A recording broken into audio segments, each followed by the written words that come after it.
Hello, how are you all doing? This is Caleb here in my lovely Brooklyn apartment on a Tuesday afternoon, Triumph Tuesday, Triumphant Tuesday, whatever you would like to call it.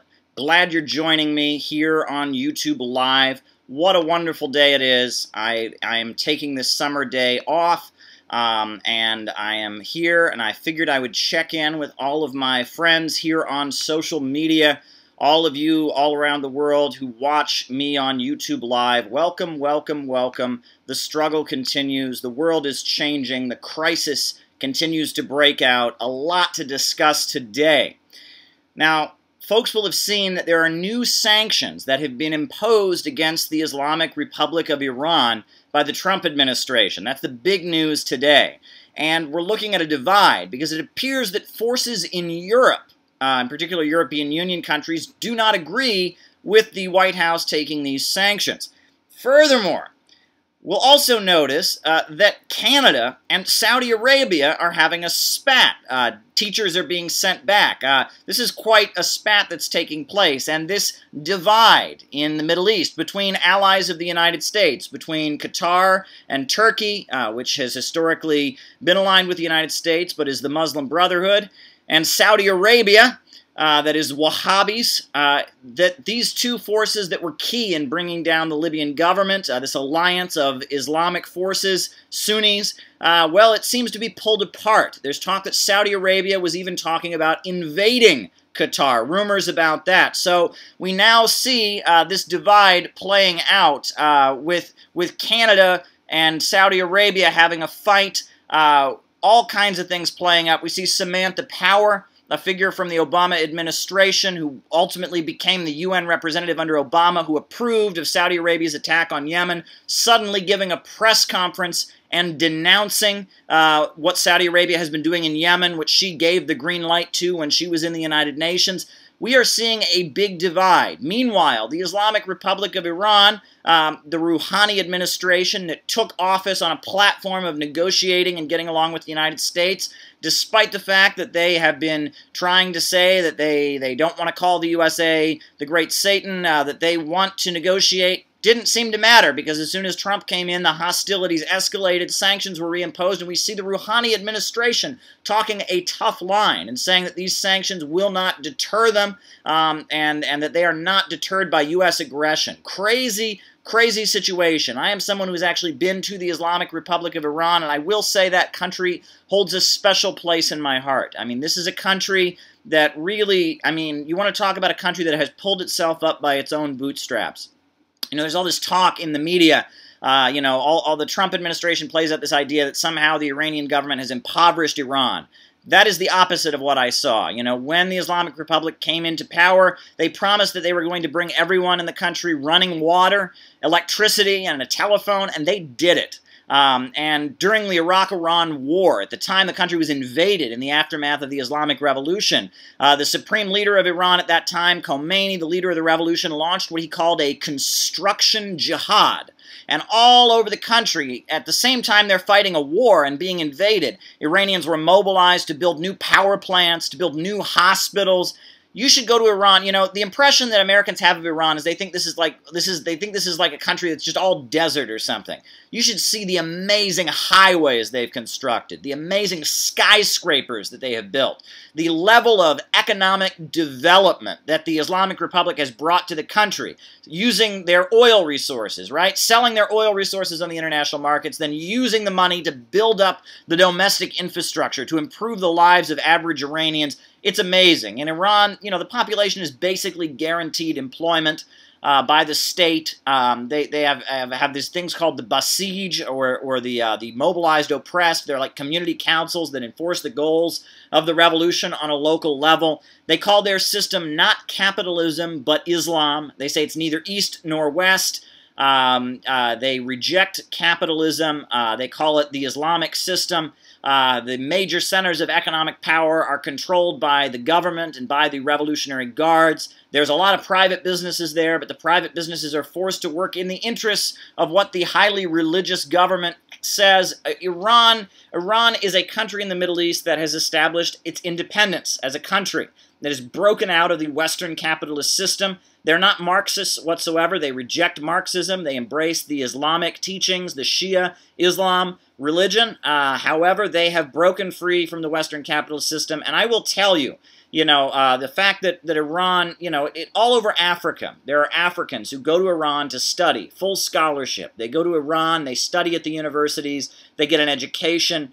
When they opened a British embassy in Iran, the Iranians, they reestablished diplomatic ties with the British, but when they opened a British embassy, what did they put it on? They put it on a street called Bobby Sands Street, in honor of the Irish national liberation fighter. This Iranian government is a government that emerged in the time when people all over the world were rejecting the rule of Western capitalism, and it's an Islamic government, and they very much have broken out of capitalism. But yet, at the same time, and I will say this, the Iranians, we should love Iran in the United States. Why? Because they're fighting against ISIS. Every day in Iran, you've got Islamic Revolutionary Guards on the ground battling against ISIL and Al-Qaeda terrorists. I'll tell you, when I was in Iran, they took me to a graveyard. And I saw people being buried, the remains of Iranians who had died on the battlefield in Syria, being lowered into graves outside the capital of Tehran, and they died fighting against Al-Qaeda and Al-Nusra and terrorist groups, the terrorist groups that were involved in the 9/11 attacks. Iran has not attacked us. We have not been attacked by Iran. The people who carried out the 9/11 attack, the ties that they had to the government of Saudi Arabia are very widely documented. But the big oil companies love the Saudis, even though they're tied in with Osama bin Laden, even though the bin Laden family remains one of the top wealthiest families with almost a guaranteed monopoly on the construction contracts in Saudi Arabia. The bin Ladens are deeply embedded in Saudi culture, but the USA, Wall Street loves Saudi Arabia. We buy their oil, they buy our weapons. Meanwhile, they slaughter people in Yemen and kill people. Saudi Arabia, one of the only countries in the world that publicly cuts people's heads off. Just a barbaric, primitive monarchy set up by the British Empire in the 1930s, allowed to take control of Saudi Arabia so that Wall Street and London bankers could have access to their oil. That's who the USA is aligned with. Meanwhile, in Iran, where women vote, where women drive cars, where they have a constitution and elections and different political parties, that's the country that the USA is supposedly against. Crazy times we're living in here. However, as we see Qatar and Turkey turning against the Saudis, these longtime U.S.-backed regimes. We see a rivalry between the Muslim Brotherhood, which has worked with the United States for a long time in places like Egypt to fight against independent governments. All of a sudden, at odds with Saudi Arabia, the Wahhabi government. We see Canada and Saudi Arabia having a falling out. These are crazy, crazy times. The Trump administration is pandering to a specific constituency among its allies, in particular Sheldon Adelson and the Likud wing of Israeli politics. They want to hear hate Iran all day long. That's what they want to hear, and Trump wants to please them. Crazy times we are living in. Thank you all for joining me here on YouTube Live. Let's talk. I can see there's 26 of you now. I challenge you to tweet this out, share this, get other people involved in the conversation. We have got a lot to talk about today. I am going to be on here for roughly an hour, and we are going to have a conversation. This is going to be an interesting afternoon. Now, somebody in the comments here, I'm just catching up, someone in the comments is bringing up Venezuela. Oh my goodness, they just tried to kill the president of Venezuela, Maduro, on Saturday. He was attempted assassination with drones. 2 drones flew over the military parade. Snipers shot them down. Now, roughly an hour after this happened, the Associated Press tweets out, all of a sudden, oh, they have anonymous sources, they tell us.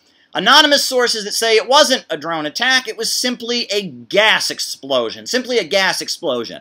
Well, now we have video. Video has surfaced that yes, indeed, it was a drone attack. Drones flew to the military parade, Venezuelan snipers shot them down, and that's what happened. Meanwhile, the AP just has these anonymous sources, anonymous officials that just happen to be on hand to say that that's not what happened. The AP tried to get us to believe that there were no drones, that it was simply a gas attack. That's what the Associated Press said. Can it be any more obvious that you can't trust American media when it comes to reporting about Venezuela? And furthermore, all the people that say all of Venezuela's problems are because of socialism, right? That's been the line from Fox News and all of them, right? There is no sabotage. There's no foreign subversion. Oh, no, it's all just socialism as their problems. Well, I really doubt that you know, average, everyday Venezuelans are flying drones. There is an attempt internationally. There is foreign subversion against the Bolivarian socialist government of Venezuela. There is no question about it, right? We know that the food importing companies have been trying to sabotage the food supply in the country. We know that there is U.S. funding and support for opposition forces that want to bring down the Venezuelan government. Now we have drones flying at the president. Can it be any more obvious that the problems that they have been facing in Venezuela since the oil price dropped in 2014 are not caused by socialism? Meanwhile, in Bolivia, just another country that has a socialist economy that is not centered around oil, it's a state-run economy, but it's not centered around oil, you'll notice that they are not crashing and burning. Meanwhile, Nicaragua, while they're having issues with riots and foreign-funded protests, their economy is doing very, very well. Poverty is being alleviated. They are having some domestic problems, but it's not caused by an economic problem. Nicaragua's standard of living has been rapidly rising under the Sandinista government, which preaches Christianity, socialism, and solidarity. So, you know, and come on, let's back up for a minute. How did Russia and China become superpowers? I'll give you a hint. It wasn't with free market capitalism. It was with 5-year plans and the leadership of political parties that pushed economic central planning. And Russia in the 1990s had a totally free market economy, and it was a disaster. And then it was saved and rescued by public ownership and control over oil and natural gas. So this idea that capitalism is helping developing countries is malarkey. Meanwhile, this idea that socialism has always failed is also malarkey. A lot to talk about today. I'll try to be a little less mechanical in the way that I speak. That's one thing, you know, when people talk like they are a robot, no one likes to listen to that. So I'm going to talk a little bit more natural and friendly, like I'm sitting next to you. Right? We all want to do that. So many comments here. Wow, what a day. What's happening? Lisa Hauserman, shout out to her, a dedicated and loyal fan, not to mention Israel, which is clearly a murderous state, says Lisa Hauserman. How's your day going, says Red Comment. It's a good day. I decided to take some paid time off just to relax here in my apartment home, and I figured what better to do on a nice day off than check up and catch up with my friends here on YouTube Live. My day is going very well, and I'm glad you like it, Red Comment. I'm glad you care about my well-being. Yes, Red Furry says they call him a dictator when he was elected. Absolutely right. You know, Nicolas Maduro was elected. And you'll notice there's all kinds of things in the media, right? Like they try to say that Maduro was bribing people to vote for him. No, there was an incentive encouraged people to vote. Right? And they have that here in the USA, too. I mean, a lot of times, you know, they'll have, you know, people encouraging young people to vote, people getting, you know, paid to go out on the street and register to people to vote. Yes, there was an encouragement in Venezuela of people to vote, but I've seen numerous places it reported that Maduro paid people to vote for him. Well, I've been to Venezuela, I have seen how their election system works, and it's a private ballot, folks. So no, it is a private ballot, and they are not paying people to vote for one particular candidate. They are requiring people to vote. Meanwhile, the extremist forces that are trying to bring down the government are urging people to boycott the election. In fact, that election that they just had, interestingly, in that election that they just had, the main opposition candidate was Henry Falcone. And Henry Falcone, he was the main anti-Maduro candidate. He was calling for Venezuela to join the IMF and the World Bank and to adopt the US dollar. But did Henry Falcone say, see, I want capitalism. I want capitalism. We got to stop this socialism stuff. Absolutely not. Henry Falcone, even the pro-US candidate, was telling everyone that he was a socialist. So this idea that the people of Venezuela all want capitalism back, that's malarkey. I've been to Venezuela. I was there during the 2015 election. Even the most harsh critics of the Venezuelan government said they like socialism and they oppose capitalism. Nobody in Venezuela wants to go back to the 1990s when, sure, a lot of rich people were getting rich, but people in Venezuela were starving and dying on the streets. I went to Ecuador when I was 12 years old during that period when neoliberalism, the free market, ran Venezuela, ran Ecuador where I visited, ran Bolivia and privatized their water resources, and Bolivians were arrested for collecting water on their roof. Neoliberalism. Neoliberalism ruined lives and ultimately killed lots of people in Latin America. Nobody in Venezuela wants to go back to it. There is debate about how to continue on the socialist road and what kind of socialism they should pursue and what kind of policies the government should implement. But nobody in Venezuela wants free market capitalism. They saw that in the 1990s. Nobody wants to return to it, and even the extreme opposition, even Henrique Capriles and Henry Falcone, all of them say that they are socialists, and they all maintain the illusion that they will continue socialism. Latin America knows what capitalism and domination by Wall Street is all about. Learn about the Monroe Doctrine. They don't want capitalism there. There is debate about socialism. There are debates about how to apply socialism. But anyone who tells you that people in Venezuela just want the free market back is deluding you. And if you think that those drones were just shot at Maduro by some random Venezuelan who just happened to have a whole bunch of C4 explosives and drone technology, and there wasn't any foreign involvement in it, it was just a random occurrence, they've got way, way more tinfoil on their head than anyone can accuse me of having. If you don't think there was foreign involvement in 2 drones flying to a military parade and attempting to assassinate Nicolas Maduro, if you don't think there were any foreign actors who helped that happen, you have a real high level of delusion. That's what I've got to say about that. Scary times we are living in here. What else is going on here? What else are people saying? What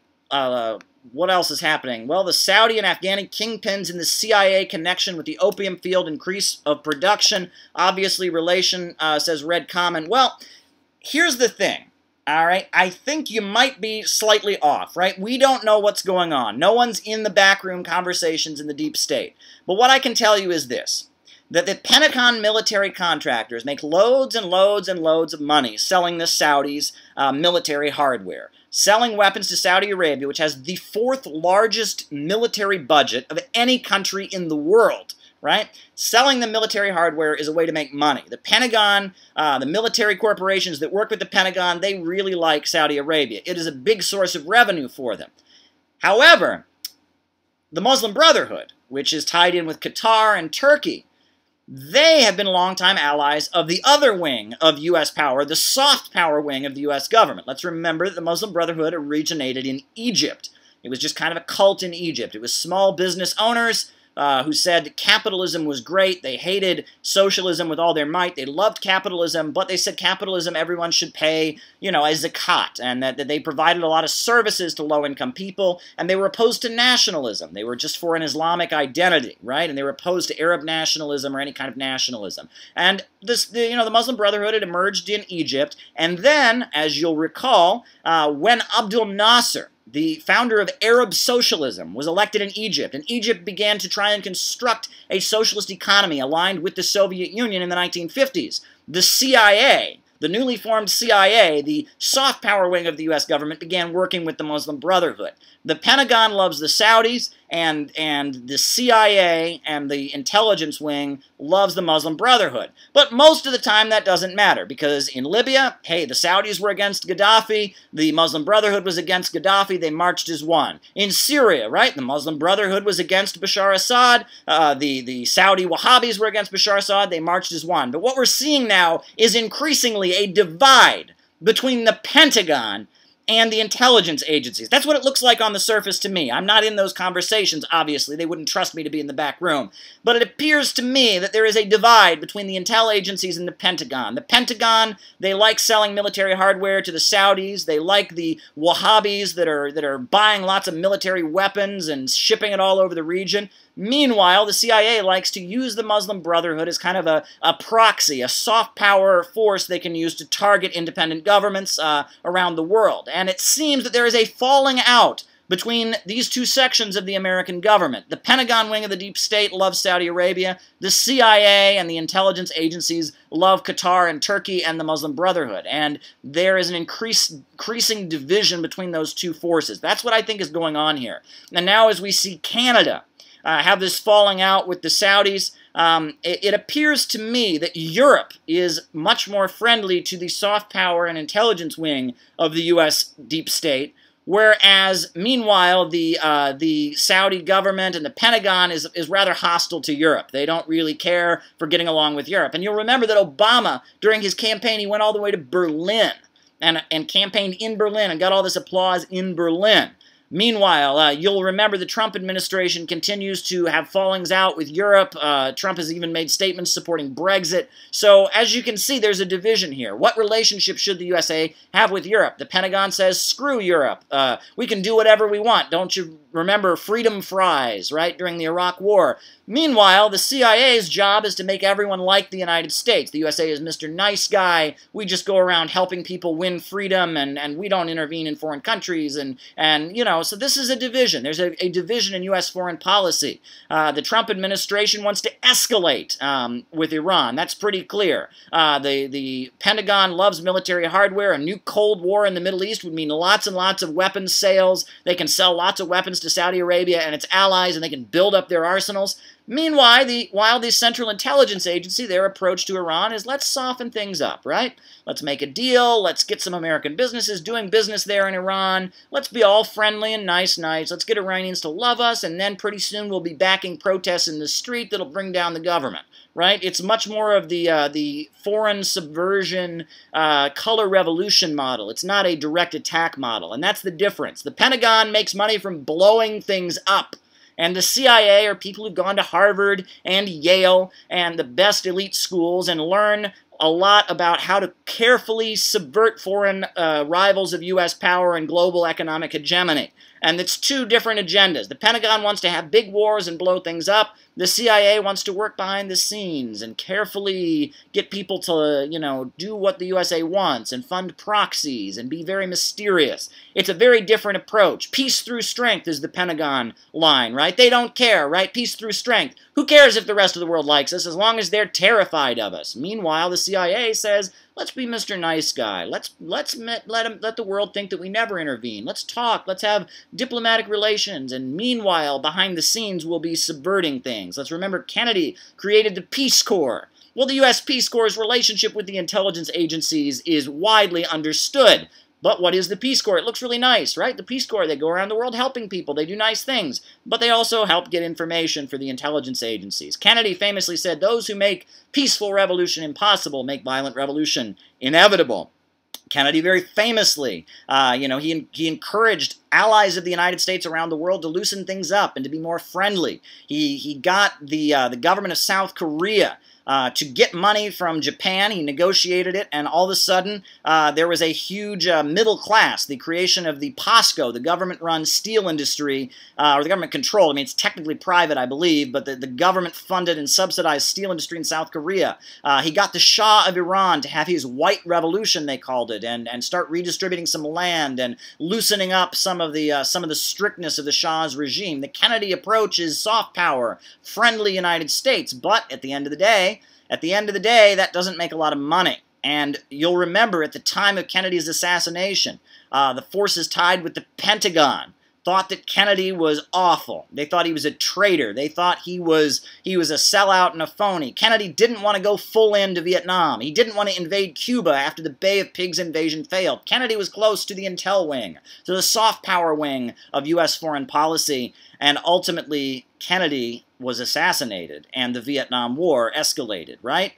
Very interesting to see these divides in the American deep state, questions of foreign policy and power, the intel agencies battling with the Pentagon over how the USA goes about waging its foreign policy. Do we act like Mr. Nice Guy and work behind the scenes, or do we have a peace through strength model and scare the crap out of governments around the world with huge dramatic wars and bombings and escalations? That is the divide that has really raged in U.S. politics all throughout the Cold War and continues right up to this day. What is the strategy for dominating the world for Wall Street? Is it a Mr. Nice Guy strategy, or is it a big wars, big booms, big mass destruction, let the world be terrified of his strategy? That's what the big debate among the circles of power and influence in Washington, D.C. is about in terms of foreign policy. All right, enough about that. Juan Batista says, the right wing already thinks YouTube and Facebook are run by socialists. Banning Alex Jones just gives them more fuel. Oh boy, folks. Oh boy. All right, I'm going to take, before I tackle the Alex Jones thing, I'm going to drink some of this beverage, this diet beverage that will not be named. No product placement here, but anyone who knows me knows what beverage this is. All right, folks. So, Alex Jones is banned from YouTube, from Apple, from Spotify. He's banned, right? I don't agree with Alex Jones. People who know me know I don't agree with Alex Jones. Alex Jones is always rambling that we need real capitalism. He says some pretty silly conspiracy theories about, satanic goats and people. We can go on and on. Alex Jones is very easy to make fun of, and ideologically, he's not where I'm at all, right? He thinks the protests against police brutality are all just a conspiracy by the government to create a race war. He hates immigrants. I'm not a fan of Alex Jones politically. I don't agree with him, right? But regardless, what has Alex Jones done, right? I mean, he's said his opinion on social media, and it's pretty clear the U.S. establishment, while, he's not a communist, he's not a revolutionary, he's not on the left, he's not a threat to their system, but he says a lot of things that they don't like. And so the U.S. establishment and Silicon Valley says, bye-bye. We don't like you, we don't agree with you, bye-bye. And so he's been silenced, right? Now, I'm no fan of Alex Jones, but when I see people on Twitter and people on Facebook and people on social media who claim to be leftists and claim to be against the status quo and claim to be against these giant corporations like Facebook and Twitter and Google and YouTube and folks that are against the billionaire monopolists that run Silicon Valley, like Bill Gates and Jeff Bezos, and folks, aren't you a little bit scared? Aren't you a little bit scared to see Silicon Valley banning people because their opinions are divergent from the mainstream of imperialism? Aren't you a little bit nervous about it? I'm a little bit nervous about it. I don't think it's a good thing.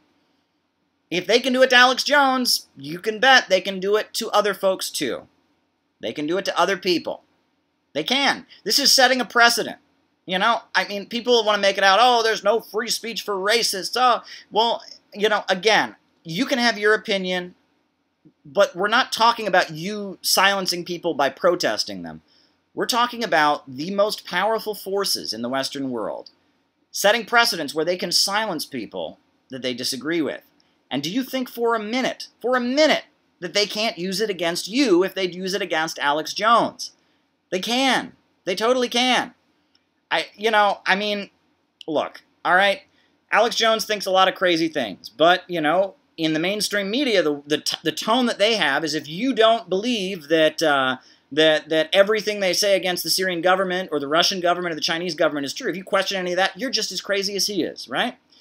They're doing all kinds of crazy things now. You should look at this. In the name of Russiagate, and the name of ending what they call Russian bots and Russian hackers and all of this, they are setting precedents, whereas they can silence dissident voices, right?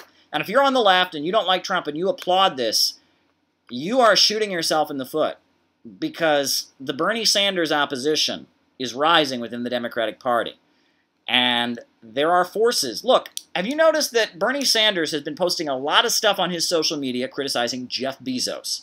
And Jeff Bezos is a big supporter of Hillary Clinton. He's the owner of the Washington Post. He doesn't really like Trump either.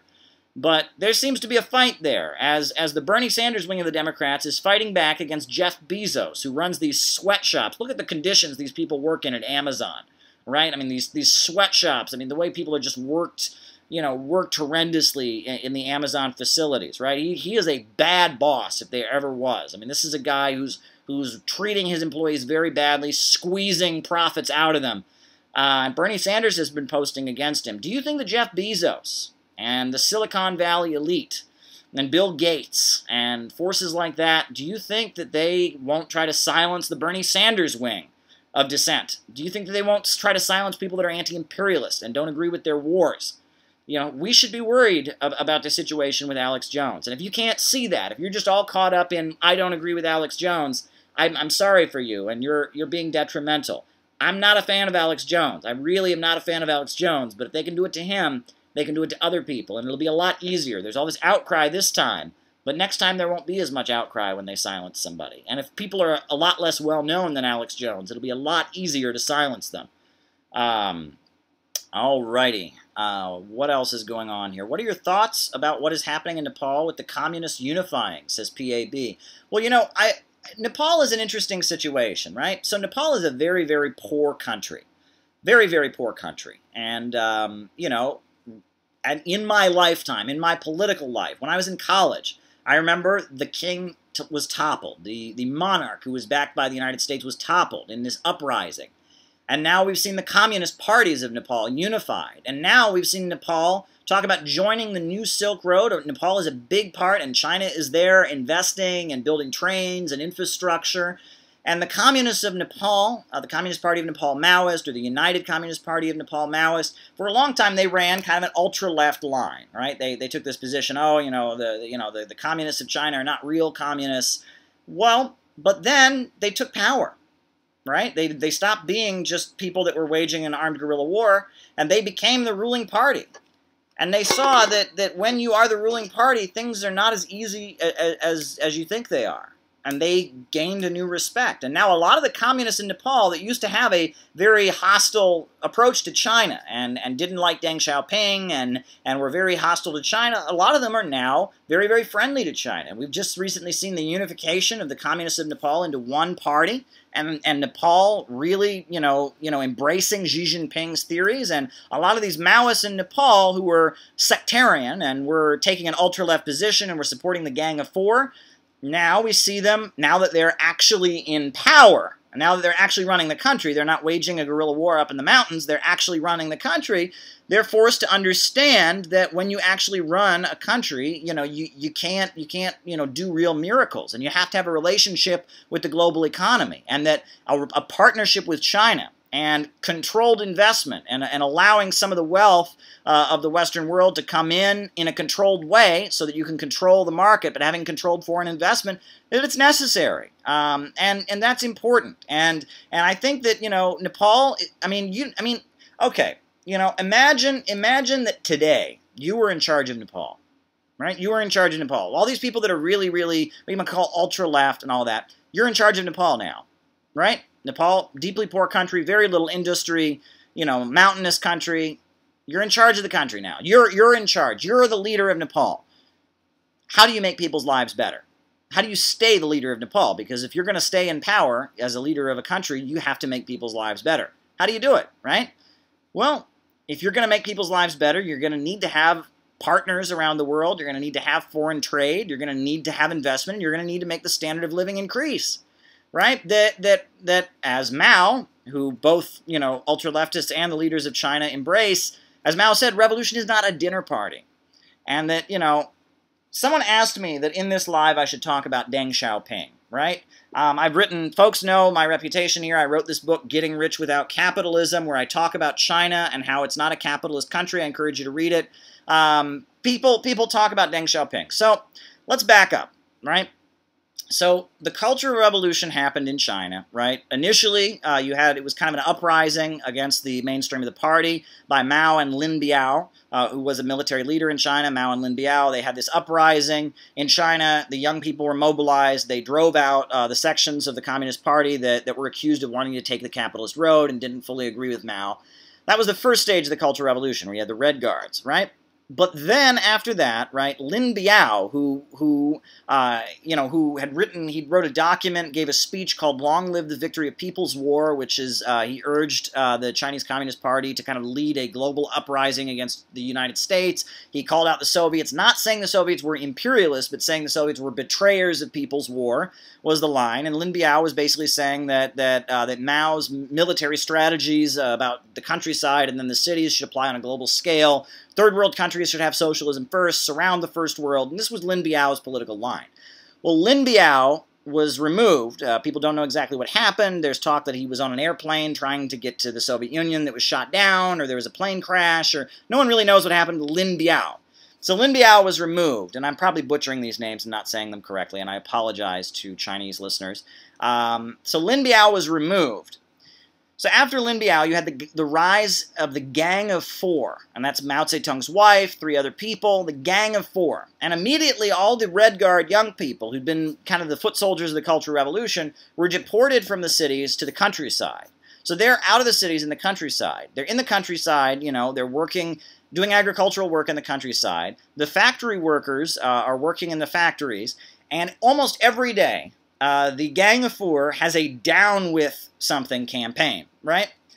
And they say, you know, down with women wearing makeup, down with, they had the campaign against Confucius, one of the most important thinkers in the history of the entire world, a key, brilliant, you know, architect of statecraft, one of the most important thinkers in history. They have a criticized Confucius campaign where they're burning Confucius's books, right? This is the architect of the great Chinese civilization. They're burning Confucius's books, right?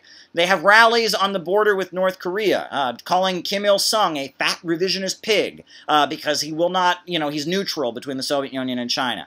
And every time China's economy starts to move toward, you know, speeding up, all of a sudden they call another strike. And if you talk to any Chinese person who lived during this period in particular, the 70s, the early 1970s in China, it was a nightmare. And every time the economy started to get better, they'd have another campaign, all the factories would get closed down, everyone would have to go out on strike, and a lot of it was torturing and persecuting people. And it wasn't an uprising against party leaders, it turned into targeting people in everyday life. If you worked in your factory and you said something that somebody might be able to turn into a counter-revolutionary remark, you'd have to wear a sign in front of a bunch of people, I am a counter-revolutionary pig, and mobs of people would beat you up. That life in the 1970s, and the time when the Gang of Four was running China, was bad. You know, one incident stands out. That you can read about this in Chinese textbooks. They point to this as an example of the problem of the time. A group of Chinese students went to the United States, and they saw that the USA was making color televisions. And so they had the idea that maybe, hey, maybe China should start manufacturing color televisions. And that would be, you know, they could sell it to the socialist countries of the world. And this would be a way, you know, this is something that none of the countries in the Eastern Bloc produce. And the USA has color televisions. Maybe we could start making color television. Just a suggestion that these Chinese students have. So Jiang Qing, Mao's wife, gets on television and gives a speech against these students. Just railing against them. How dare they want to manufacture color televisions? That's a Western decadent concept. Color TVs. Oh, color TVs. We can't have that. And these students' lives are ruined. And the notion that people in China should have color TV, I mean, the Gang of Four really believed that poverty was fine. It was fine if people in China remained in desperately poor conditions. It was fine if, you know, people in the countryside in China still didn't have running water and electricity. That was all fine as long as they stayed true to the communist line. That was the Gang of Four position. And so when Mao died, the Gang of Four continued their activities. And then you had the death of Zhou Enlai, who was an ally of Mao, but he didn't embrace the Gang of Four. But Mao had always protected him from the Gang of Four. He'd been so close to Mao, the Gang of Four never really could go after him. So after Zhou Enlai's death, there's a funeral for Zhou Enlai, and then this is 1976, I'm not talking about 1989, I'm talking about 1976, there was a huge riot in Tiananmen Square. They call it the Tiananmen Incident. And there's a huge outpouring of people who loved Zhou Enlai simply because Zhou Enlai was against the Gang of Four. And they burned cars, and they went throughout the streets. And these are like young people, educated young people in China, who are just furious at the Gang of Four because the Gang of Four is ruling over them in terror. They are terrified of the Gang of Four. They could be caught reading a book that one day it's okay, and the next day they're going to be dragged out on a stage and humiliated and beaten a bunch of people for a living. People lived in terror of the Gang of Four. The Gang of Four was basically holding back economic development, keeping China poor in order to stay pure to what the Gang of Four thought was a pure communist line. And so at that point, you know, as after Mao's death and then after the funeral of Zhou Enlai, you have riots breaking out in the capital of China. And then ultimately you have Deng Xiaoping coming to power and arresting the Gang of Four and ending the Cultural Revolution. And when he does this, there's huge rejoicing. There's huge rejoicing from the population. Because the Cultural Revolution, it started out as Mao and his wing of the Chinese Communist Party mobilizing the young people against the rival wing. That's how it started. But by the 1970s, it turned into just a reign of terror in everyday life against ordinary people. And the population, talk to any Chinese person about that time period, about the early 70s, not about early events in the Cultural Revolution, not about the initial stages. Talk to them about what it was like when all the young people were hoeing sweet potatoes in the countryside, and people in factories every few days there was another strike against some book that they were supposed to go out and burn. That was not a good time. And when Deng Xiaoping came into power and started saying, look, poverty is not socialism. but to be rich is glorious, and we're going to control the economy, but we're going to have foreign investment, that people rejoiced, and that the rise of Deng Xiaoping, and especially the reform and opening up in 1978, that's remembered as a very good time. And arguably, right, if you look all throughout Eastern Europe, right, later, about a decade later, all throughout Eastern Europe, all the governments in Eastern Europe are falling, right? You know, Czechoslovakia, Romania, East Germany, all these governments, eventually the Soviet Union falls, eventually even Albania that was, you know, very, very egalitarian, had only 3 wage scales, eventually 1993 Albania falls, you know, all the socialist governments of Eastern Europe are falling. Meanwhile, China, the Chinese Communist Party, it basically was able to maintain a public base of support. That all, as the Cold War was coming to an end, and all the socialist governments, whether they were aligned with China or the Soviet Union or not, all of them were falling. The Chinese Communist Party maintained its hold on political power because it had won the trust of the population. But if they had continued those Gang of Four policies, keeping China poor in order to stay true to some, you know, ultra-left idealistic line about what poverty is, if they had done that, if they had stayed true to the Gang of Four's position, you can bet the Chinese Communist Party would have lost power, because the population doesn't want to stay poor.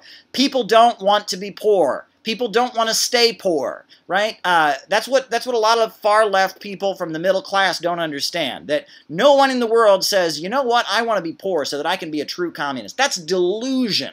That is insanity. No one wants to be poor. And Marxism, Karl Marx's writings, you can go back to Capital, the whole purpose of seizing control of the means of production, according to Marx's theory, is to get rid of the crisis of overproduction and unleash the means of production, to not have cyclical boom-bust cycles, and to just start producing, and to build up and start developing. And the goal of Marxism is to improve technology, create vast material abundance. That's what Marx was always writing about. We want to advance the productive forces. We want to advance the means of production. We want society to become wealthier, and we're going to do it by taking control of the major centers of economic power and forcing society and the means of production and the economy to function in a rational way, not according to profits. That's what Marxism is actually about.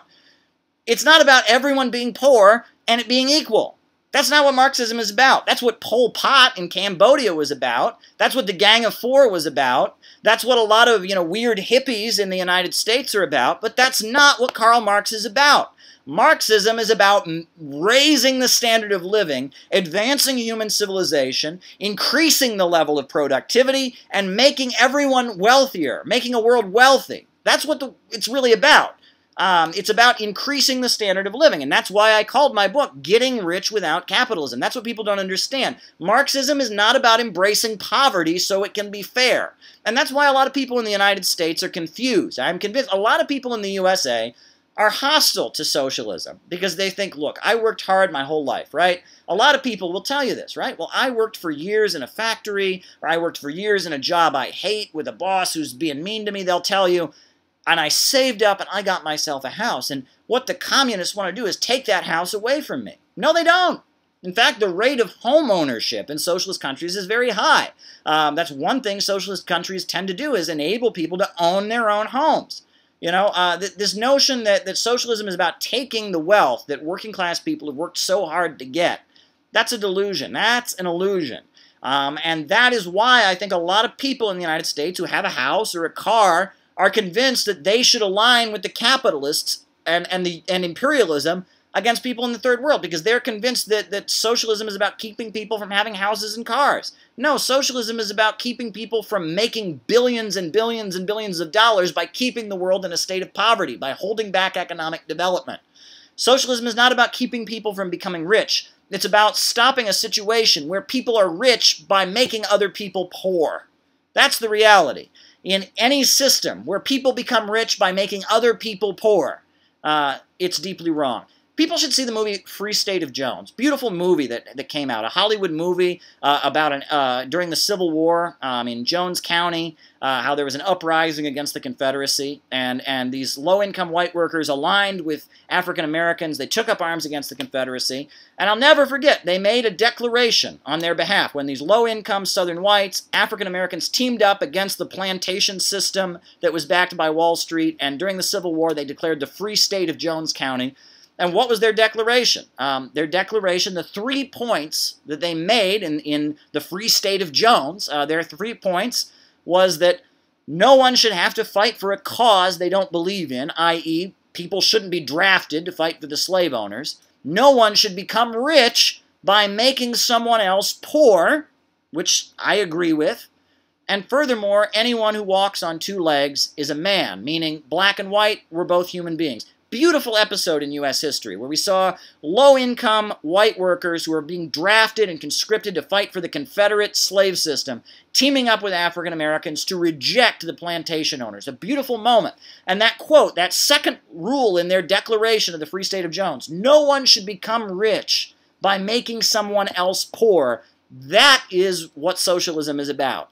Because right now, the way Wall Street and London and the billionaires on the stock exchange are getting wealthy is by making our country, Americans, people that you see on the street each day, the next generation, the people working in big box stores, the people working behind the counters, the people working in Jeff Bezos' sweatshops, making them poor and doing the same thing to the rest of the world. Wall Street and London are making the world poor, and that's why they're rich. They are getting rich by making the world poor. And that has to be stopped. We have to have a system where people don't get rich by making other people poor. People should be able to get wealthy, you know?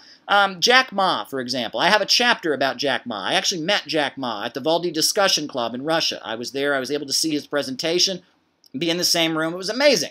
Jack Ma has gotten rich by helping Chinese people to become rich. He started Alibaba, a company, and it works in coordination with the state-run industries in China. China is getting richer as a country. People in China are rising up out of poverty. Poverty is being eliminated. The state-run economy is growing. And Jack Ma, for his innovation and brilliance in the process of helping build this state-run economy, is becoming rich himself, has become quite rich. That's not a bad thing. People getting rich is not bad. What's bad is people getting rich by making other people poor. I hate to repeat myself, but this must be said over and over and over again. You get people saying weird stuff to you. Years ago when I used to sell newspapers, people used to say things to me, how can you wear a nice pair of sneakers like that if you're a socialist? Well, you know, why? What's the problem, right? I mean, is the goal of socialism to make it so people have bad sneakers? You know, that's not the goal, right? You know, there's so much confusion out there. I'm going to drink some more of this diet beverage that I will not name. Let's see what else people are saying in the chat. I'm only going to be on here a little while longer. He's already had a video on AMLO. Caleb, should you talk about Mexico's new president? I guess he's pretty hard left. I'm excited about him, but, you know, again, you can't judge a politician by what they say. You cannot judge a politician by what they say. You must judge a politician by what they actually do. I'd like to see it happen. I'd like to see the president of Mexico start building infrastructure, start raising people in Mexico out of poverty. I would like to see Mexico, you know, move up. I like how he's wanting to renegotiate NAFTA, and he's, you know, he's talking about building infrastructure and how he's friendly to both Russia and China, and he says he wants to end Wall Street's domination over Mexico. I think that's great. I like what I'm hearing, but at the end of the day, you cannot judge a politician by what they say. And often, let's not forget that politicians that say very bad things end up doing very good things. Abraham Lincoln said he didn't want to free a single slave. He said all kinds of racist things when he was first running for president. Read the Lincoln-Douglas debates. He said some awful stuff, but he ended up ending slavery because that's how history works, right? Hugo Chavez, when he was first running for president of Venezuela in 1999, he said he did not believe in socialism.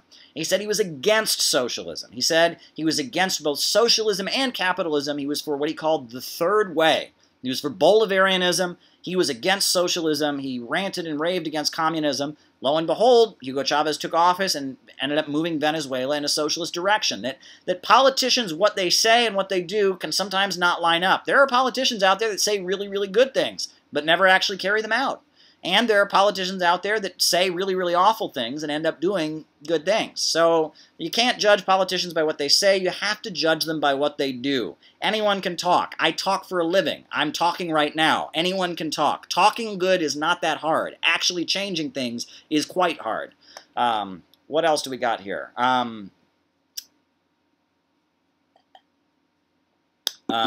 Like how is destroying any meaning of the word socialism a left philosophy, says Stalinovich.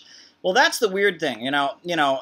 There's so much confusion. Right now, there's all this conversation about socialism in U.S. media, and the more I listen to it, with Joy Behar having it out with McCain on the View show about Ocasio-Cortez, the more I listen to it, the more I realize what this is. So you have to put this in context. For years in the USA, we've been told we can't have national health care in the USA because that's socialism, right? We can't have progressive income taxes in the USA. That's socialism, right? We can't have the government help people go to college. That's socialism. And so we've been hearing this mantra from advocates of neoliberalism like Milton Friedman and Ayn Rand. I mean, this propaganda telling us, oh my gosh, we have to deregulate everything. The government can never take action to help ordinary people because that's socialism. For years, we've been hearing that in the United States. And it's gotten so bad, it's like the boy who cried wolf or something, to the point that millions of Americans, especially in the younger generation, are saying, okay, I guess I'm a socialist. I guess I'm a socialist. And that's what's happened. Millions of Americans are now saying, you know what? Fine. That's socialism.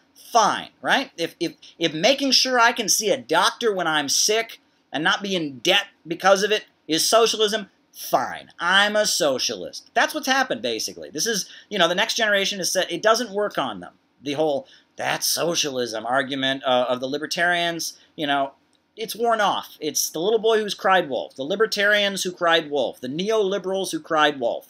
Doesn't work anymore. It's not actually socialism. Government intervention is not the definition of socialism. Socialism is when the centers of economic power function for the benefit of the population and of society, not for profits. That's what socialism is. But regardless, that's what's happened, is that a generation of Americans, my generation, millennials, but Generation Z just as much, they reject the idea that the government should just step back and do nothing. Like Roosevelt very famously called out what he called do-nothing government, the millennial generation has rejected do-nothing government. And they've said, no, there needs to be government action to help the population. The government has a responsibility to make life better for the people. They reject this idea that the government is best that governs least. They believe that the state has an obligation to the population. They reject the neoliberal argument, and because of that, they're saying they're socialists. Now, they're not actually socialists, right? Just wanting government intervention in the economy doesn't make you a socialist. And you can put into the context of that the fact that European social democrats and social democracy in Europe has dropped the call for actual socialism. The Labour Party of the UK, Tony Benn, removed Clause 4 from its constitution or its bylaws. There's other examples of this. You can go down the line. The French Socialist Party no longer calls for public control of the means of production. So European social democracy, while still calling itself socialist or social democratic or labor, the fact that they've dropped any call for actual socialism, that's also a factor there as well. But overall, but it's a little bit weird because, a lot of these folks in Democratic Socialists of America will start telling you they're not social democrats, they're democratic socialists. And that gets a little bit confusing because the difference is, it's a little bit weird. But overall, most people that call themselves socialists, that are fans of Bernie Sanders, they don't want, society to control the means of production. They don't want an economy that's forced to work in the interest of the public good. They just want more government welfare programs and more of a European model. And that's a step forward. The idea that people should be able to see a doctor when they're sick or go to college without being in debt for the rest of their life, I don't think it's a problem that people believe in that. I wish more people believed in actual socialism, and I think this is a step forward. But, there's people like me talking and talking and talking. So there you go. But what else is new? What's going on in the chat? Stalanovich says, well, Maduro is a democratic socialist. He calls himself a Bolivarian socialist. Socialism for the 21st century. You'll notice Hugo Chavez quoted from Lenin and actually said that the next time he met Obama, he was going to give him Lenin. And he quoted Trotsky on television. And he said he'd been a Maoist since he was 14 or something like that. That I think that Venezuela's socialism is a lot different than the socialism of Bernie Sanders. They do advocate public control of the major centers of economic power. They speak positively. I know Evo Morales, he visited China, and he said he admired Mao Zedong and Mao's proletarian revolution. Evo Morales actually began his first inauguration ceremony with a moment of silence in memory of Che Guevara, who was killed in Bolivia.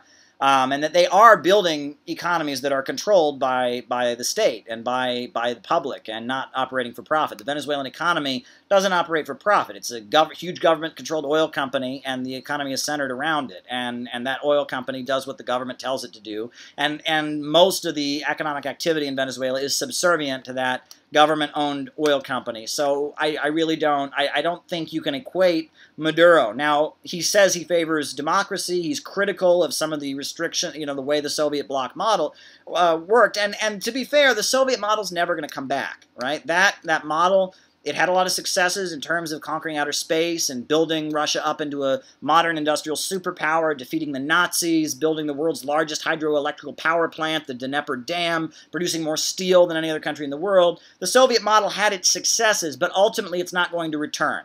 That way of doing things, that synthesis that you could call it, that emerged really in 1928 after the defeat of both Bukharin and the right opposition and the defeat of the Trotskyists who were arguing for permanent revolution, that synthesis that we saw, what people call Stalinism or really existing socialism, that synthesis is not going to return. And it's nowhere in the world where you find it, right? China dumped that model a long time ago. North Korea and Cuba are actively moving away from that model, and that kind of socialism, that Cold War socialism, where you have one party and everything is completely run by the government, and there's a monopoly on foreign trade, that kind of thing is not returning. And that was one stage, and it accomplished a lot of very, very successful things in battling against the rule of the world by Wall Street and London, but it also had some shortcomings, and the problem with it ultimately was that people didn't have the right, to start their own businesses. People should be able, the government shouldn't run hotels, right? I think people should be able to start their own hotels. People ought to be able to start their own restaurants, right? I don't have a problem with that. I think that the government running all the restaurants and hotels is a bad idea. I think, however, the steel mills ought to be run by the government. I think the healthcare should be run by the government. Banking, most especially, should be run by the government. Natural resources, oil, natural gas, coal should be run by the government.